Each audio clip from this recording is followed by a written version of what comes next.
जुलैच्या हप्त्यासाठी 3,500 कोटी रुपये अर्थमंत्री देवेंद्र फडणवीस यांनी मंजूर केले. आता कोणत्याही क्षणी लाडक्या बहिणीला हप्ता जमा होणार. पण हे 18 बँकेचे खाते चालणार नाही. या 18 बँकमध्ये हप्ता जमा होणार नाही. राज्याच्या अर्थमंत्र्यांनी 350 कोटींच्या चेकवर सही केली. आज माझ्या लाडक्या बहिणीचे इथे बसल्यात. मला या सभेच्या निमित्ताने सांगायचं आहे, जुलैचे पैसे मिळणार आहेत. आम्ही कालच इथं 3,500 कोटी रुपये चेकवर सही केली. माझ्या बहिणींना पैसे मिळणार आहेत. जुलैचे पैसे मिळणार आहेत. आम्ही शब्दाचे पक्के आहोत. दिलेला शब्द पाळणारे लोक आहोत. ही बातमी तुम्ही बघितल्यास ही बातमी 100% खरी आहे. लाडक्या बहिणीच्या आनंदात वार कोणत्याही क्षणी बहिणीला आता 2 प्रकारचे मेसेज येणार. आता लगेच 1,500 रुपये जमा झाल्याचा मेसेज येणार, तर काही बहिणींना 2,300 रुपये जमा झाल्याचा मेसेज येणार. आता तुम्हाला किती रुपयाचा मेसेज येणार? मुख्यमंत्री देवेंद्र फडणवीस यांनी देखील घोषणा करून टाकली. हप्ता सुरू करण्याचे आदेश दिले. लाडकी बहीण योजनेचे आम्ही घोषित केली होती की निधी वितरणाची सुरुवात आम्ही कालपासून केली आहे. जुलैचा हप्ता वाटपांसाठी बँकेची आणि जिल्ह्याची निवड झालेली आहे. आज 16 जिल्हे आणि कोणत्या बँकेत पैसे येणार याची यादी प्रशासनाकडून जाहीर झालेली आहे. जुलैचा हप्ता 18 बँकेत येणार नाही. 18 अशा बँक आहेत की ज्याची लाडकी बहीण योजनेतून वळवलेल्या आहेत. ज्या माता भगिनींना या 18 बँकेचं खातं आहे त्यांना पैसे मिळणार नाही. जुलै 2026 लाडकी बहीण योजनेचे पात्र लाभार्थी महिलांना बँक खात्यात टप्प्याटप्प्याने जमा होत आहेत. अर्ज मंजूर झालेल्या महिलांना आधारशी लिंक असलेल्या बँक खात्यात, DBT सक्रिय असलेल्या खात्यात, EKYC पूर्ण केलेल्या लाभार्थ्यांना, कागदपत्राची पडताळणी पूर्ण झालेल्या महिलांना, पोस्टात खाता असणाऱ्या माता भगिनींसाठी एक अर्जंट तातडीची सूचना असलेली आहे. तुमचं बँक खातं हप्त्यासाठी चालेलं की नाही हे आता पाहणं तुमच्यासाठी गरजेचं आहे. लाडकी बहीण योजनेच्या हप्त्यासाठी पडताळणी सुरू करण्यात आलेली होती. पडताळणीनंतर संपलेली आहे. मग आता कोणत्या बहिणींना पैसे मिळणार नाही? कोणत्या बहिणींना योजनेतून बाहेर गेल्या? ज्या बहिणीकडे 4 चाकी वाहन आहे, ज्याचं उत्पन्न जास्त आहे, त्यासाठी आनंदाची बातमी अदिती तटकर यांनी दिली आहे. निश्चितपणाने लाडक्या बहिणींना सवासव वाटतंय. आम्ही गेल्या 3 दिवसापासून जातीची प्रोसिजर चालू केली आहे आणि 2,41,00,000पेक्षा अधिक महिलांना जास्त या योजनेचा लाभ या यंदाच्या महिन्यात सुद्धा मिळालेला आहे. एकही निश्चय हा आम्ही बदललेला नाही. जो शासन निर्णय आम्ही जुलैच्या महिन्यात कालावधीमध्ये गेलेल्या काही वर्षी नियमित वर्ग केलेला होता, त्या शासनाच्या निर्णयाला धरून जी आहे ती त्या ठिकाणी योजना सुरू आहे. जुलैचा हप्ता सर्व बहिणींना सारखा येणार नाही आणि तो या 18 बँकेत देखील येणार नाही. कोणत्याही क्षणी तुम्हाला मेसेज येऊ शकतो. तुम्हाला अजूनही मेसेज आला नसेल तर कदाचित तुमच्या बँक खात्यात प्रॉब्लेम झाला असेल. महिलांना 1,500 रुपये जमा झाल्याचा मेसेज येईल, तर काही महिलांना 2,300 रुपये जमा झाल्याचा मेसेज येईल. आता तुम्हाला जर 2,300 रुपये हवे असतील तर तुम्हाला एक काम अर्जंटमध्ये करावं लागेल. मेमध्ये महिलांना 2,300 रुपये आले होते. जूनमध्ये महिलांना 2,300 रुपये आले होते. पण तुम्हाला जर 1,500 आले असतील तर तुम्ही व्हिडिओ पूर्ण पहा, कारण की तुम्ही हे काम केलेलं नाही, त्यामुळे 2,300 रुपये आले नाही, फक्त 1,500 आले. परत हा व्हिडिओ पूर्ण पहा. राज्य शासनाकडून कोणत्या 16 जिल्हे आणि कोणत्या 18 बँक खात्यामध्ये पैसे टाकले जाणार आहेत याची यादी दिलेली आहे. या यादीत देखील तुम्हाला वाचून दाखवणार आहोत. या 16 जिल्ह्यात तुमचं नाव, तुमच्या जिल्ह्याचं नाव आहे का आणि या बँकेच्या यादीत तुमचं बँक आहे का हे पाहून घेतल्याशिवाय व्हिडिओ बंद करू नका, अन्यथा पैसे जमा होणार नाही. याबरोबर बँकांना आदेश देण्यात आलेले आहे. ज्या महिलांना खाते, ज्या महिलांच्या बँकमध्ये खात्यात पैसे टाकायचे त्यांचे 2 कागदपत्र चेक करून घ्या. महिलांचे 2 डॉक्युमेंट्स, 2 कागदपत्र चेक करण्याचे आदेश दिले आहेत. बँककडून ज्या कागदपत्रांची मागणी केली जाणार आहे तरच बँकेचे पैसे येतील, अन्यथा येणार नाही, अशा सूचना बँकांना देण्यात आल्या आहे. बँक खात्यासंदर्भात खूप महत्त्वाची सूचना तुम्हाला व्हिडिओमध्ये देण्यात येणार आहे. तुम्ही पात्र जरी असाल आणि तुमचं बँक खातं या 18 बँकमध्ये असेल तर तुम्हाला पैसे येणार नाही. त्यामुळे बँक खात्यात संदर्भात तुम्हाला ही सूचना पाळावीच लागेल. पोस्ट खात्यात ज्यांनी हे आहे, पोस्ट खातं ज्याचं जोडलेलं आहे त्यांच्यासाठी खूप अर्जंट तातडीची सूचना आहे. लाडकी बहीण योजनेचे पैसे कालच मंजूर झाले आहेत, त्यामुळे कोणत्याही क्षणी मेसेज आता प्रॉब्लेम आहे फक्त बँक खात्याचा. या 18 बँकपैकी तुमचं बँक खातं जर याच्यात आलं तर कदाचित तुम्हाला पैसे येणार नाही. आपल्या राज्याचे लाडके माजी मुख्यमंत्री आणि सध्याचे उपमुख्यमंत्री एकनाथ शिंदे साहेब यांच्या आग्रही मागणीमुळे हप्ता सुरू केला. कॅबिनेटची बैठक झाली आहे. शिंदे साहेबांनी आदेश दिला, बहिणींना योजना ही आहे. आताच कॅबिनेट झाली आहे त्यांच्यामध्ये देखील आम्ही अधिकाऱ्यांना सांगितले आपली लाडकी बहीण योजना ही आज आहे, ही पुढचा हप्ता हाच आपला तो तात्काळ खात्यात गेला पाहिजे. पहा, लाडक्या बहिणींना आता 2 कागदपत्रे चेक करून महिलांना बँक खात्यात पैसे जमा होणार आहेत. हे 2 कागदपत्र कोणते आहेत जे जर तुमच्याकडे नसतील तर पैसे जमा होणार नाही. तर अशा सूचना बँकांना देण्यात आलेल्या आहेत. कोणती 2 कागदपत्रे आहेत ती जाणून घ्यायची आहेत आणि जुलैचा हप्ता प्राप्त करण्यासाठी नक्की काय करायचं आहे, 2300 रुपये मिळवण्यासाठी काय करायचं आहे, संपूर्ण सविस्तर सांगितले जाणार आहे. ज्यांच्याकडे 4 चाकी वाहन आहे, ज्याचं उत्पन्न जास्त आहे, त्यांनाही काय करायचं आहे, संपूर्ण सविस्तर माहिती सांगितली जाणार आहे. पहा, 16 जिल्ह्याची यादी आज आलेली आहे. आता कोणत्याही क्षणी या 16 जिल्ह्यात पैसे वाटप होणार आहे. 8 दिवसाच्या कालावधी हप्त्यासाठी देण्यात आलेला आहे. 8 दिवसात कधीही तुम्हाला पैसे येतील, पण बँक खातं एकदा तुम्ही चेक करायचं आहे. पोस्टाचं खातं तुमचं असेल तर तुम्ही खूप काळजी घ्यायची आहे, कारण की पोस्ट खात्यात बाबतीत एक मोठा प्रॉब्लेम त्या ठिकाणी जुलैमध्ये झालेला आहे आणि ज्यांचा फटका माता भगिनीला बसू शकतो.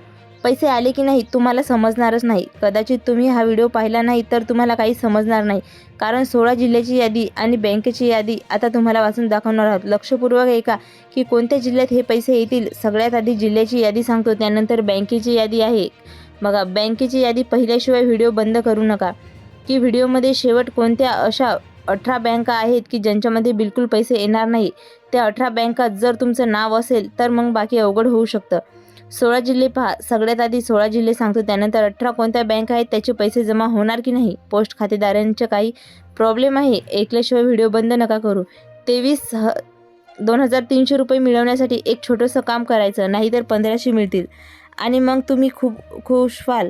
पण बाकीच्या महिलांना 2300 मिळतील आणि इथे तुमच्यापेक्षा जास्त खुश होतील. कारण की 16 जिल्हे पहा. जिल्ह्यामध्ये प्रशासनाने यादी जाहीर केलेल्या आहेत. ते पहा, यवतमाळ जिल्हा आहे. लक्षपूर्वक ऐका. परभणी जिल्ह्यातून तुम्ही बोलता हा कमेंट करा. यवतमाळ जिल्हा, वाशिम जिल्हा, त्यानंतर पुढचा आहे हिंगोली जिल्हा, त्यानंतर पुढचा आहे नाशिक, त्यानंतर रत्नागिरी, पुढचा आहे सिंधुदुर्ग, चंद्रपूर, गडचिरोली, जळगाव, अहिल्यानगर जिल्हा. पूर्वीचा अहमदनगर होता, त्यानंतर सोलापूर, काही ठिकाणी कोल्हापूर. तर या जिल्ह्यामध्ये पैसे वाटप होते. पण 18 बँका कोणत्या आहेत यादीतून वळवलेल्या आहेत आणि 2300 रुपये मिळण्यासाठी काय करायचं आहे, संपूर्ण सविस्तर पहा. आता बँकेची यादी पुढे सांगतो. आता बऱ्याचशा महिलांचे बँक खाते बँक ऑफ बडोदा मध्ये आहे, सेंट्रल बँक ऑफ इंडिया मध्ये आहे, स्टेट बँक ऑफ इंडिया मध्ये आहे, Indian overseas bank, Punjab and Sind bank. काही खाजगी बँकमध्ये असतील तर तुमचं कोणत्या बँकेत आहे कमेंट करायला विसरू नका, कारण ही 16 ते 18 अशा बँका सापडल्या आहे जिथे खूप मोठा प्रॉब्लेम होऊ शकतो. आता पहा, अशा कोणत्या बँका आहेत जिथे पैसे जमा होणार नाही. लाडकी बहीण योजना 18 प्रमुख बँकमध्ये DBTद्वारे पैसे जमा होतात. State bank of India, bank of Maharashtra, bank of Baroda, Punjab national bank, Canara bank, union bank of India, Indian bank, central bank of India, UCO bank, Indian overseas bank, bank of India, Punjab and Sind bank, IDBI bank, Axis bank, HDFC bank, ICICI bank, Kotak Mahindra bank, yes bank. तर लक्षपूर्वक ऐका. बऱ्याच माता भगिनींनी काय केलं होतं की त्यांच्या गावात, त्यांच्या तालुक्यात किंवा त्यांच्या ठिकाणी मोठ्या बँकेचे खाते नसलेल्यामुळे काही पतसंस्थेत खाते उघडलेले होते. आता किती कोणत्या महिलांना पतसंस्थेत खाते आहेत कमेंट करा. पतसंस्था ही अशी बँक आहे एकदम छोट्या स्तरावर, लोकल स्तरावर उघडलेली असते आणि पतसंस्था असेल किंवा महिलांचे क्रेडिट सोसायटी आहेत, काही क्रेडिट सोसायटी आहेत किंवा काही मल्टीस्टेट सोसायटी आहेत, किंवा काही अशा बँका महिलांच्या बँक खात्यामध्ये अकाउंट आहेत की जिथे जिल्हा सरकारी बँक आहेत किंवा डिस्ट्रिक्ट कोऑपरेटिव्ह बँक आहे. तर त्या बँकमध्ये प्रॉब्लेम सुरू आहेत. तर काही स्मॉल फायनान्स बँक आहेत.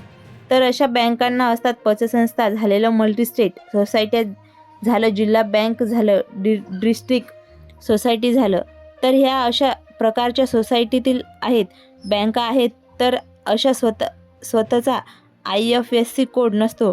तर ह्या बँका काय करतात की ज्या राष्ट्रीयकृत बँका आहेत किंवा तिथे त्यांच्या शेजारी असणारी कुठली एखादी खाजगी बँक असते ना, त्यांचा जो IFSC कोड आहे त्या वापरतात.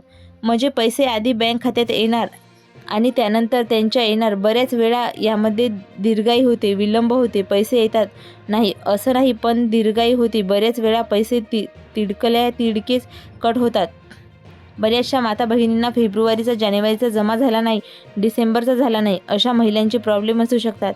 तर ज्यांचं पतसंस्था, क्रेडिट, मल्टीस्टेट सोसायटी किंवा अशा ज्या नॅशनलाइज बँका आणि प्रायव्हेट बँका व्यतिरिक्त अशा बऱ्याच बँकामध्ये खात्यात आहेत, तर त्यांनी काय करायचं आहे, राष्ट्रीयकृत बँकमध्ये खातं, अशा बारक्या बँकमध्ये खातं आहेत तर त्यांनी काय करायचं आहे, त्यांनी राष्ट्रीयकृत बँकमध्ये खातं खोलायचं. आता राहिला प्रश्न पोस्ट पेमेंट बँक, जे काही IBP, तर पेमेंट बँकमध्ये काय करायचं, यामध्ये आधार लिंक आपोआप होऊन जातं. कुठलंही टेन्शन नाही, घेण्याची गरज नाही. आधार लिंक आपोआप होऊन जाते. तिथे पोस्ट ऑफिस, तर पोस्ट ऑफिसात तुमचं खातं नसेल, पतसंस्था किंवा एखादा मल्टीस्टेट किंवा जिल्हा बँकमध्ये खातं असलेलं, तर तुम्ही काय करा, पोस्ट ऑफिसमध्ये खातं उघडा. आधार कार्ड एका दिवसामध्ये खातं ओपन होतं आणि लगेच द्वारे पैसे यायला सुरुवात होते. खूप लवकरात लवकर हे पैसे येत असल्याचे, त्यामुळे काळजी करण्याचं कारण नाही. तर पोस्टात खातं खोलून घ्या. फक्त पोस्ट खात्यात प्रॉब्लेम काय येतो की पोस्ट खात्यात मेसेजवर येत नाही. तर मेसेज येण्यासाठी एक नंबर पोस्ट खात्याचा आहे, जो तुम्हाला जाणून घ्यायचा आहे की नाही. पोस्ट खात्यात जर तुम्हाला मेसेज आला नाही, कोणाला येणार आहे, अन्नपूर्वा योजनेचे 1800 रुपये एंड करून तुम्हाला 1500 अधिक 800 असे 2300 रुपये त्या ठिकाणी येणार आहे. तर त्यासाठी तुमचं गॅस कनेक्शन पुरुषांच्या नावावर नसून महिलांच्या नावावर असणं गरजेचं आहे. मुख्यमंत्री माझी लाडकी बहीण योजना अंतर्गत एखादा जर महिलांचे पैसे येणे अचानक बंद झाले असेल, तर त्याची 4 प्रमुख कारणे असू शकतात. सरकारने आणि बँकेने काही तांत्रिक व कायदेशीर नियमामुळे काही महिलांचे पैसे तात्पुरते रोखले, होल्ड किंवा बंद केले आहेत. बँक खात्याचे आधार लिंक सुटणे किंवा बंद होणे हे योजनेचे पैसे बंद होण्याचे सर्वात मोठे आणि मुख्य कारण काय आहे? सरकारने सर्व हप्ते DBT प्रणालीद्वारे पाठवले आहेत. जर तुम्ही बँकेचे खाते अनेक दिवस वापरले नसेल, तर ते इनॅक्टिव्ह बंद झाले असेल किंवा बँकेकडून तुमचे आधार लिंक काढले गेले असेल, तर सरकारकडून पैसे पाठवूनही ते तुमच्या खात्यात जमा होत नाहीत आणि फेल होतात. दरवर्षी करवायचे पुनर्विलोन किंवा अपात्र आढळणे. सरकारने काही अर्जाची पुन्हा तपासणी सुरू केली आहे. जर तपासणीत असे आढळले की अर्जांना करताना दिलेली माहिती चुकीची होती, उदाहरणार्थ कुटुंबाचे वार्षिक उत्पन्न 2.5 लाखापेक्षा जास्त असणे, घरात सरकारी नोकरी असणे किंवा 4 चाकी वाहन असणे, तर अशा महिलांना नाव अपात्र यादीतून काढून टाकणे केले जाते. बँक खात्याचे KYC अपूर्ण असणे. अनेक महिलांना जनधन खाते किंवा जुने बँक खाते दिले होते, तर तुमचे EKYC, फोटो, पॅन, आधार कार्ड किंवा नवीन आधार अपडेट केलेले नसेल, तर बँक खात्यातील मोठे व्यवहार गोठवले जाऊ शकतात. यामुळे योजनेचे पैसे बँकेत येऊनही खात्यात दिसणार नाहीत. अर्जात किंवा बँक माहितीत तांत्रिक चूक असणे. काही महिलांचे बँक खाते आणि आधार कार्ड यावर नावाच्या स्पेलिंगमध्ये फरक आहे. अशा तांत्रिक अडचणीमुळे काही महिलांचे हप्ते तात्पुरते थांबवले जात आहेत. त्यासाठी प्रक्रिया तुम्हाला गॅस कनेक्शन जिथे आहे तुमचं तिथे सिलेंडर डिलीट केले जाऊन एक ॲप्लिकेशन घ्यायचं, खातं हस्तांतरणाचं करून घ्यायचं, महिलांचे नाव आणि त्यानंतर जे आहे ते पैसे तुम्हाला तिथून पुढे घ्यायला सुरुवात होईल. अशा प्रकारे तुम्हाला 2300 रुपये त्या ठिकाणी मिळणार आहेत. याच पद्धतीने तुम्हाला पैसे मिळत राहतील. कोणत्याही क्षणी मेसेज येणार. आता तुम्हाला मेसेज अजूनही आला नसेल तर कमेंट करा. तुम्हाला कमेंटमध्ये आम्ही सांगू की काय करायचं आहे नेमकं तुम्हाला, आणि नक्की तुम्हाला अशीच माहिती मिळेल. यासाठी चॅनलला सबस्क्राईब करा. जास्तीत जास्त माता बहिणीला व्हिडिओ शेअर करायला विसरू नका. धन्यवाद.